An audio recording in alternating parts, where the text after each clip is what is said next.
Bonjour à tous, nous sommes ensemble pour revenir sur 5 jours d'actualité. Bienvenue dans le Club de la Presse. Nos invités aujourd'hui, M. Bahouri, enseignant dans une autre vie, ancien ministre, vice-président de l'Union des forces démocratiques de Guinée, le parti d'opposition dirigé par Cellou Dalein Diallo. Bahouri, bonsoir. Bonsoir. Merci d'avoir accepté notre invitation. En face de vous, c'est un confrère, Armand Hiré, journaliste ivoirien, auteur du livre Côte d'Ivoire, vote sanglant, douleur d'exil, publié aux éditions L'Harmattan. Merci en tout cas à tous les deux d'être sur le plateau du Club de la Presse. On va démarrer ce Club de la Presse comme d'habitude par le résumé de l'actualité de ces 5 derniers jours. Voici le récap préparé et commenté comme d'habitude par Fatoumata Bakili. Au moins 36 personnes ont péri ce mercredi dans le crash d'un avion cargo au Soudan du Sud. L'appareil russe s'est écrasé au décollage à 800 mètres de l'aéroport international de Djouba. Pour le constructeur, l'appareil n'aurait jamais dû être mis en service. Attentat ou accident en Égypte, une semaine après le crash de l'Airbus A320 dans le Sinaï, on ignore toujours les raisons du crash. 217 passagers et les 7 membres de l'équipage ont péri.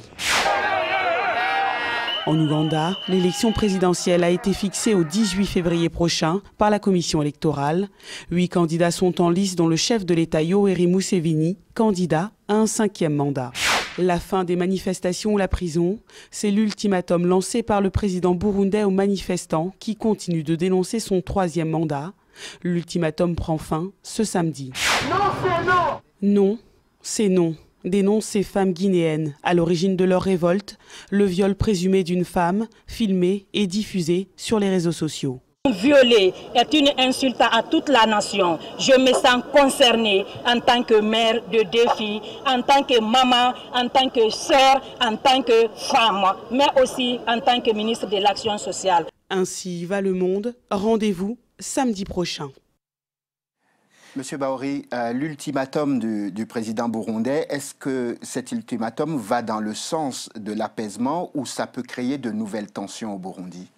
Je crois que, sincèrement, la crise burundaise est née du fait de cette 3e candidature du président burundais dans un contexte où une majorité de la classe politique avait estimé que c'était une violation de la loi du Burundi. Donc, l'apaisement est difficile dans le contexte actuel parce que c'est comme si le péché originel est déjà commis. Donc, comment il faut faire pour faire en sorte que le peuple burundais retrouve la cohésion et un apaisement total? C'est très compliqué, parce que c'est comme si une fuite en avant est déjà engagée. Armand, l'ironie du sort, finalement, dans cette affaire, on a vu dans le récapitulatif, c'est que le médiateur dans la crise burundaise, c'est Yoweri Museveni, le président ougandais, et qui vient d'annoncer sa nouvelle candidature pour rester au pouvoir. On se demande qu'est-ce qu'il peut dire aux Burundais, alors que... Pourquoi vous souriez? Non, je veux dire que c'est... Comme on le dit, si vous voulez, c'est la quadrature du cercle, ou bien c'est le recul dans l'absurde, vraiment avec beaucoup de bons en arrière, en ce qui concerne certaines situations en Afrique, et notamment dans l'Afrique des lacs. Gourouziza, que j'appelle le footballeur de Bujumbura, quand Vanzé-Maré s'est imposé pour avoir un 3e mandat, au détriment, bien sûr, de la volonté du peuple burundais, il paye aujourd'hui les frais de son entêtement. Il essaie d'une manière ou d'une autre de faire ce qu'il a toujours fait, c'est-à-dire prendre le peuple burundais en otage et par les armes. Comprenons qu'il est arrivé au pouvoir, pas sur un tapis roulant à travers des urnes, mais au bout d'une rébellion armée qui l'a conduit au palais. Donc il est dans sa logique, Et le plus aberrant, c'est que Yoweri Museveni, 30 ans de pouvoir, qui règne de maître sous l'Ouganda, depuis des années, mais avec une main de fer, est celui-là qui, éventuellement, sera celui qui doit amener les Burundais à retrouver la paix et la quiétude. Voilà mon sourire, alors que chez lui-même... C'est vraiment ironique. Voilà. Chez lui-même, ses opposants sont en train de lui dénier la capacité de prétendre de se représenter encore à nouveau. Quand on voit que Yoweri Museveni est au pouvoir depuis bien longtemps, comme le disait 30 ans, au pouvoir, et qu'il va se représenter et qu'il n'y a pas pratiquement d'adversaire en face, on va dire, pour l'empêcher de rester au pouvoir, est-ce que ça vous inquiète, l'homme politique que vous êtes? Bon, je pense qu'il y a une spécificité des pays où les actuels dirigeants viennent d'un processus de rébellion ou d'une guerre civile. La transition démocratique dans ces pays est très difficile parce que c'est comme s'il y a une caste militaire qui s'installe. Même si au bout du compte, on enlève l'uniforme, on met cela sous le compte d'un parti politique. Mais en réalité, la mentalité, c'est une caste qui prend le pays et le domine et n'entend pas, disons, céder le pouvoir, même s'il y a des formes, disons, apparentes d'élection. Mais en réalité, le processus démocratique doit encore prendre beaucoup d'élan et d'essor pour l'émergence d'une vraie conscience citoyenne au niveau de la société civile, au niveau des partis politiques, pour faire en sorte que la démocratie soit une réalité dans ces pays. L'Ouganda n'est en tout cas pas le seul pays sur le continent à donner le sentiment d'avoir crucifié évidemment la démocratie depuis bien longtemps. Il y a d'autres pays dont on parlera évidemment dans un instant dans la question d'actualité. Mais quand on évoque les mauvais exemples, il y a heureusement toujours des îlots d'espoir, comme par exemple le Nigeria, le Ghana ou encore la Tanzanie. Avant d'évoquer donc la question d'actualité qui nous intéresse ce soir, retour sur une leçon de démocratie venue de la Tanzanie où le président sortant a quitté le pouvoir avec le sourire. C'est rare, mais on va le voir. Moïse Moukor. Sous les applaudissements dans un stade bondé, John Magufuli, le nouveau président tanzanien, brandit la flèche qui lui vient d'être confiée. Au cours des 5 prochaines années, il devra se battre pour son pays. Le candidat du parti au pouvoir a été élu avec plus de 58% des voix face à son rival, Edouard Lowassa, l'ancien premier ministre du pays, aujourd'hui allié avec l'opposition. John Magufuli avait fait campagne sur la lutte contre la corruption.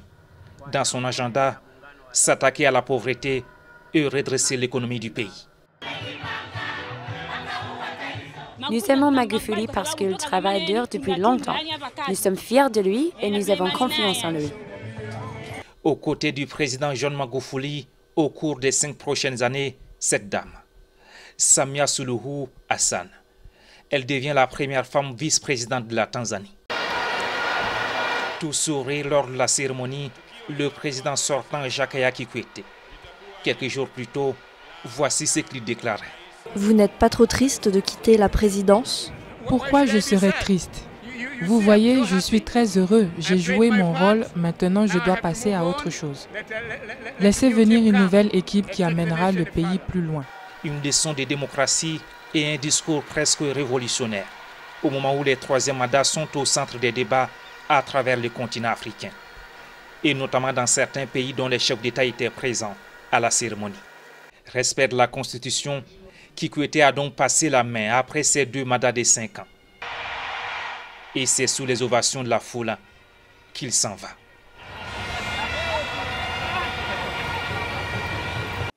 Monsieur Bahouri, finalement, ce n'est pas si difficile de quitter le pouvoir au terme de son mandat, non? Bon, je pense que la Tanzanie bénéficie d'un héritage d'un chef d'État visionnaire qui était le président Julius Nyerere. C'est comme le Sénégal avec le président Senghor. Il faut rendre à César ce qui appartient à César. Et je pense que ces pays continuent dans une démarche démocratique qu'il faut saluer. La question que je me posais en préparant cette émission à propos de la Tanzanie, c'est que je me demandais si ça avait été une vraie alternance à la tête du pouvoir, parce que le candidat Magufuli est un candidat du pouvoir, et si ça avait été le candidat de l'opposition qui avait remporté l'élection, est-ce qu'on aurait assisté à la même sortie de Kikwete, par exemple? Moi, je pense qu'en Tanzanie, il y a des acquis démocratiques qui sont indéniables depuis, comme l'a dit tout à l'heure le ministre, depuis celui qu'on appelle affectueusement le Mwalimu, l'instituteur, depuis Julius Nyerere. Lui-même a quitté le pouvoir tranquillement parce qu'il a estimé qu'il avait donné sa part au peuple tanzanien. Il était l'un des présidents qui, à chaque année, faisait le bilan de son action et qui reconnaissait ses erreurs et présentait ses excuses au peuple. On est dans la pure tradition, mais la question qu'il faut se poser, pourquoi ça marche toujours chez les pays anglophones et difficilement on y arrive chez les francophones? C'est une bonne question. C'est une question qui nous permet de rentrer de plein pied dans la question d'actualité qu'on se pose. Quand on a vu les élections, les référendums, je ne vais pas citer de pays, je vous laisserai le plaisir de le faire, on finit par se poser une question en se disant, en 90, nous étions très heureux du vent démocratique qui a soufflé sur tout le continent, et 25 ans plus tard, on a le sentiment que la démocratie s'essouffle sur ce continent. C'est votre sentiment aussi, M. Ba? Je pense qu'il y a une étape historique très importante qu'on vient de franchir. La dynamique des conférences nationales souveraines des années 90 s'est essoufflée, c'est une réalité. Mais cet essoufflement n'est pas dû au fait que, disons, il y a eu échec. Mais c'est parce que maintenant, il faut qu'on aille plus en profondeur. Vous dites que ce n'est pas parce qu'il y a un échec, c'est parce qu'il faut passer à une autre étape. Il faut passer à une autre étape. C'est quoi l'étape? Hier, c'était 90, c'était la question du multipartisme, la liberté de la presse, la liberté d'expression, disons, la liberté de manière formelle. 25 années plus tard, bon, il y a des limites des institutions qui ont été mises en place avec ces CENI qui ne marchent plus totalement. Et il y a une expression qui vient du bas, qui a besoin de s'extérioriser.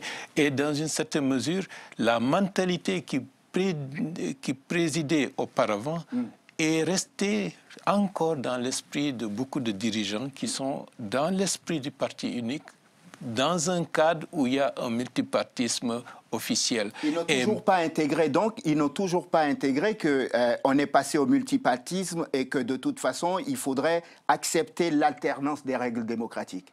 Évidemment, ils n'ont pas accepté et ils n'ont pas permis au peuple de suivre cela. Le problème fondamental aujourd'hui en Afrique, c'est le fait qu'on a fait du neuf avec de l'ancien. Et c'est véritablement parce que la plupart des hommes politiques qui sont éventuellement à l'orée des avancées démocratiques, comme le vent de l'Est dont on a parlé, qui sont arrivés, n'ont pas véritablement enlevé l'habit du comportement du parti unique. C'est vrai que peut-être dans le parti unique ou hors du parti unique, ils avaient la verve de la critique, mais à l'exercice du pouvoir, on a vu qu'ils ont plongé irrémédiablement et même plus dans les travers du parti unique. Voilà pourquoi je dis qu'on fait du neuf avec du sang ancien. Parce qu'aujourd'hui, si vous prenez un peu... Moi, je me base toujours sur l'Afrique francophone. Oui. On a eu des espoirs terribles. Aujourd'hui, je suis en face d'un ministre guinéen. Ma foi, je suis déçu de ce que les responsables politiques guinéens sont en train de faire de la Guinée. C'est pareil en Côte d'Ivoire.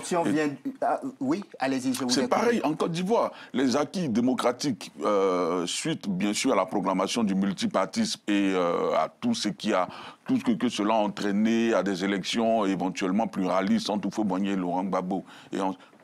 À un certain moment donné, il y a eu le frein. Oui. Il y a eu le frein qui ne fait même pas partie des acquis du vent de l'Est, puisqu'en 90, la Côte d'Ivoire a certes profité de ce vent, mais le parti démocratique au pouvoir est resté droit dans ses bottes et a fait une transition après la mort de Houphouët-Boigny. Bahouri, quand vous évoquiez tout à l'heure les conférences nationales sur le continent en 1990, cette mode, ces conférences avaient quelque chose en commun, c'était le consensus pour installer la démocratie. Pourquoi ces consensus ont volé en éclats aujourd'hui ?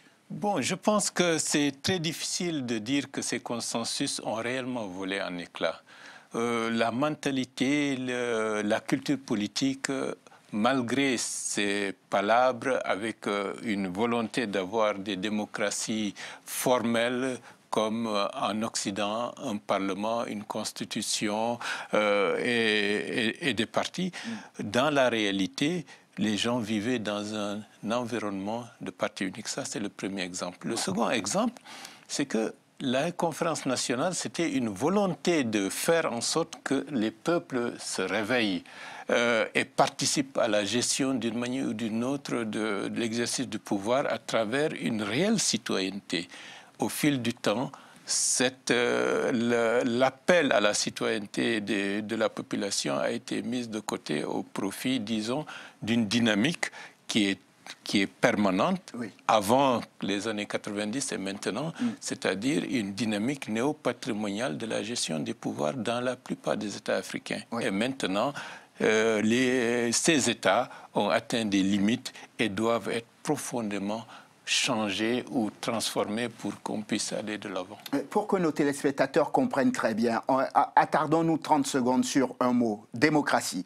La démocratie pour nous, pour tout le monde, ça devrait être quoi? Des élections justes ou bien plusieurs candidats qui se présentent à l'élection? Est-ce qu'on peut dire que dans un pays où il y a plusieurs candidatures à la présidentielle, où il y a des élections régulières, même si c'est le même qui gagne, c'est un pays démocratique? Ben non, je pense pas. Je pense pas que ce soit un pays démocratique simplement parce qu'il y a des élections avec une pluralité de candidats. C'est quoi le critère alors pour dire qu'on est un pays démocratique? Des élections, tout le monde le dit, c'est les mots qui reviennent souvent, des élections justes, libres, transparentes et ouvertes à tous. Ouvertes à tous, avec des règles précises. Aujourd'hui, est-ce qu'il y a une commission électorale en France? Est-ce qu'il y a une commission électorale indépendante en France? C'est des thèmes franchement déçus pour moi. Un pays normal, il y a un ministère qui, d'une manière ou d'une autre, fait un appui technique à ses équipes sur le terrain pour organiser des élections. Peut-être que dans nos États, on n'est pas encore arrivé à ce niveau. Dans des commissions électorales qui ne sont indépendantes que de nom. Prenez le cas de la commission électorale indépendante ivoirienne. Oui. Sortie des accords de Linas Makoussi, qui taille la part belle aux partis politiques, pratiquement issus de la rébellion et même peut-être du pouvoir. Oui. Mais comment est-ce que des acteurs politiques qui doivent s'affronter dans un combat à la loyale peuvent eux-mêmes arbitrer les règles du jeu? Donc vous dites que en fait, nos institutions sont viciées à la base et que ça entraîne d'autres problèmes. Par exemple, lorsque la Cour constitutionnelle dans nos États proclame les résultats, ce sont des résultats qui devraient s'imposer à tout le monde, sauf que ce à quoi on assiste, c'est des contestations. Nous sommes face à un problème d'une grande complexité. On parle réellement de démocratie, mais l'origine des politiques, hier, c'était bien sûr les premiers dirigeants du mouvement indépendantiste, les Senghor, les Houphouët-Boigny, les Sékou Touré, les Julius Nyerere. Par la suite, ceux qui sont venus, c'était les anciens, les ministres, premiers ministres qui sont devenus des hommes de pouvoir. Et sans un contenu, sans un projet politique majeur pour le pays. Et de ce fait, c'est des guerres d'ego, avec une vision... Parce qu'il n'y a pas d'institution forte. Bien entendu. Et aussi avec, disons, une vision de division des populations, en fonction des régions. Je suis de telle région, donc nécessairement tous ceux qui sont de ma région doivent me soutenir. Et au lieu que le processus démocratique nous permette d'intégrer davantage les populations les unes vis-à-vis des autres et de faire émerger une culture propre de la démocratie, nous sommes revenus en arrière avec des partitions, des émiettements, et c'est le spectacle que nous avons aujourd'hui où tout est vicié. Quand Armand est en train de dire, par exemple, et vous répond en disant c'est parce qu'il n'y a pas d'institution forte, vous faites évidemment référence au discours du président Obama à Accra lorsqu'il dit que l'Afrique n'a pas besoin d'hommes forts, mais d'institutions fortes. Ce sont nos institutions qui sont si faibles que ça? Mais c'est indéniable. Le discours d'Obama, c'est juste un résumé d'une situation qu'on constate tous les jours. On n'a pas d'institution forte. En Afrique, c'est le continent où un président élu, même avec toutes les règles possibles, a une durée de vie au pouvoir la plus minime possible. Parce que tout peut se jouer à la minute. On est passé des conférences nationales à des rébellions hyper parrainées. Vous comprenez? Aujourd'hui, tous ceux qui endossent le manteau de démocrates et de visionnaires, eux-mêmes de grands économistes pour leur pays, mon regard se tourne vers Kigali ou Abidjan, sont des gens qui sont arrivés au pouvoir à la suite d'une rébellion. Et c'est quand même une rébellion. C'est quand même une rébellion. Adoubé ou pas, il y a eu des gens qui ont pris des armes un matin et qui ont attaqué d'autres personnes tout simplement sur le prisme d'une situation politique qui ne leur plaisait pas. Et ils ont été soit applaudis par les Occidentaux ou par une partie de la population. Où est la démocratie? Vous avez cité un pays, il nous reste très peu de temps, le Rwanda. Ici passe quelque chose d'extraordinaire. Voilà un pays où toutes les institutions sont d'accord pour permettre à un président de se maintenir au pouvoir. C'est démocratique. Je pense que la question de la longévité d'un chef d'État dépend des circonstances précises du pays. Dans le cadre d'un pays géré correctement, d'une bonne gouvernance, il est tout à fait loisible aux institutions de ce pays d'envisager, disons, des amendements de leur constitution. C'est leur liberté. Mais ce qu'il faut dire de manière générale, le processus démocratique doit s'appuyer sur une forte légitimité des hommes et des femmes qui parlent et agissent au nom de leur pays. Si cette légitimité est très étroite, il va de soi que les institutions mises en place sont faibles et ne peuvent pas faire face au bouleversement des pays dans lesquels nous sommes à l'heure actuelle dans le continent. Acheter les leaders, ridiculiser les opposants, faire peur à la population avec une armée, les terroriser. Pour résumer notre discussion et recentrer le débat, parce qu'on arrive vers la fin, la question d'actualité que nous nous posons dans le Club de la Presse aujourd'hui, c'est au regard de tout ce qui se passe en ce moment et de tout ce qui peut se passer demain sur le continent, les élections truquées, les référendums, les troisièmes mandats de la discorde, on se demandait si l'Afrique n'était pas en train de connaître un recul démocratique. Je vais vous poser à tous les deux une dernière question et on va aller vers la revue de quelques-unes. Est-ce que, oui ou non, la démocratie s'essouffle sur le continent? Armand? Il y a déjà eu de la démocratie en Afrique. On se pose la question. Moi, je suis de l'Afrique francophone, hormis le Sénégal, et que je fouille dans ma tête, je cherche... Je pourrais rajouter le Bénin. Oui, le Bénin, oui, hormis le Sénégal et le Bénin, voilà, mais... Le Ghana, le Nigeria. On est en Afrique francophone pour l'instant. Je veux dire, les Anglos, comme on le dit couramment dans notre jargon, pour ceux qui passent par Yaoundé, les Anglos, ils ont déjà fait leur mue. Ils ont mis en place des institutions qui fonctionnent réellement. Le Nigeria a passé l'étape des coups d'État répétitifs, oui, et la guerre du Biafra est très loin. Aujourd'hui, c'est maintenant que les prémices, on va dire, les éléments basiques d'une prétendue démocratie sont mis en place dans la plupart des pays en Afrique francophone. Mais beaucoup sont passés avant tout par les armes et l'étape militaire. Et ça n'a rien de démocratique. Bah oui. Moi, je suis d'un avis... Mesuré. Oui, mesuré, parce que je crois qu'il y a un rebond formidable. Il ne faut pas laisser dans l'oubliette ce qui vient de se passer au Burkina Faso. C'est une grande leçon et un grand espoir que les sociétés civiles, de manière générale, sont en train de prendre les choses en main, que les populations mieux informées, plus éduquées, se donnent les moyens de prendre leur destinée en main. C'est le cas du Burkina, c'est le cas de la RDC à un moment donné. Les gens se sont opposés à un amendement qui aurait permis de prolonger le bail du président Kabila. Donc il y a des dynamiques, des dynamiques de fond, oui, qui montrent qu'il faut accompagner, qu'il faut expliciter, qu'il faut nourrir pour que demain nous soyons dans une dynamique où nous ne subissons pas les événements, mais nous les faisons avancer pour l'intérêt de la démocratie et du développement. Je ne vous mettrai donc... d'une autre, impliquer directement le peuple dans la résolution de vos échecs en tant qu'homme politique. Comprenez, les peuples prennent de plus en plus leurs responsabilités. Je suis heureux que vous, en tant qu'homme politique, vous ayez pensé à ce que les peuples africains aujourd'hui peuvent remettre sur les rails une situation qui est en train de dérailler. On ne vous mettra pas d'accord. On va passer à la revue de quelques-unes de la semaine. Le premier journal, c'est pour vous, Armand. Après son investiture, le président Ouattara a décidé donc de reconduire son gouvernement. Est-ce qu'il aurait fallu faire un remaniement pour vous, pour pouvoir donner un nouveau souffle, par exemple, Armand? Rapidement. Un remaniement. Bon, écoutez, il a été réélu avec son score soviétique. Il a été réélu avec, bien sûr, l'aide du PDCI d'Henri Konan Bédié.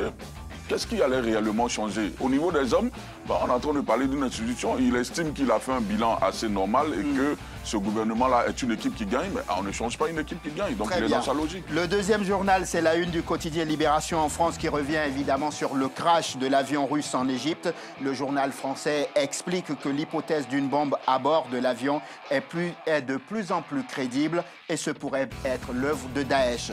Dans ce monde de brut, il y a quand même une bonne nouvelle. Le miracle médical réalisé en Angleterre où un petit enfant a guéri de la leucémie grâce à une technique révolutionnaire. Bahouri, ça prouve qu'il faut encore avoir espoir en l'homme. C'est ce que vous disiez tout à l'heure. J'ai espoir, d'autant plus que par rapport à la guérison de ce bébé, ma mère est morte d'une suite de leucémie, donc je suis personnellement sensible à cette avancée médicale. C'est très important, comme à l'avancée des vaccins contre la fièvre hémorragique Ebola. Par rapport à ce qui se passe dans le monde arabe, le monde change. Oui. Les États n'ont plus tellement les réalités telles que nous les envisagions il y a quelques années. L'adversaire n'est plus un État, c'est des structures. Et ça demande de repenser la politique, de repenser la sécurité, de repenser notre façon de voir les choses pour nous adapter à un monde qui est particulièrement dangereux, certes, mais particulièrement aussi formidable. Je retiendrai repenser notre monde et s'adapter. Merci à tous. Bahouri, merci d'être venu, vice-président de l'Union des forces démocratiques de Guinée, le parti d'opposition dirigé par Cellou Dalein Diallo. Armand Hiré, journaliste ivoirien, auteur du livre Côte d'Ivoire, Vote sanglant, douleur d'exil, publié aux éditions L'Harmattan. Merci à tous les deux d'être venus dans le Club de la Presse. La tradition veut que je vous distribue une carte. Vous êtes désormais membre de ce Club de la Presse. Vous pouvez y revenir quand vous voulez. Avec plaisir. Cette émission a été préparée par toute l'équipe de la rédaction. Au nom de cette équipe et de celle qui l'a produite et réalisée, je vous remercie de nous avoir suivis. Je vous souhaite de passer une excellente suite de programmes sur Télésud. Le Club de la Presse est rediffusé dimanche, 22h30. Nouveau numéro, samedi, 12h45. Même chaîne, même antenne. Bonsoir.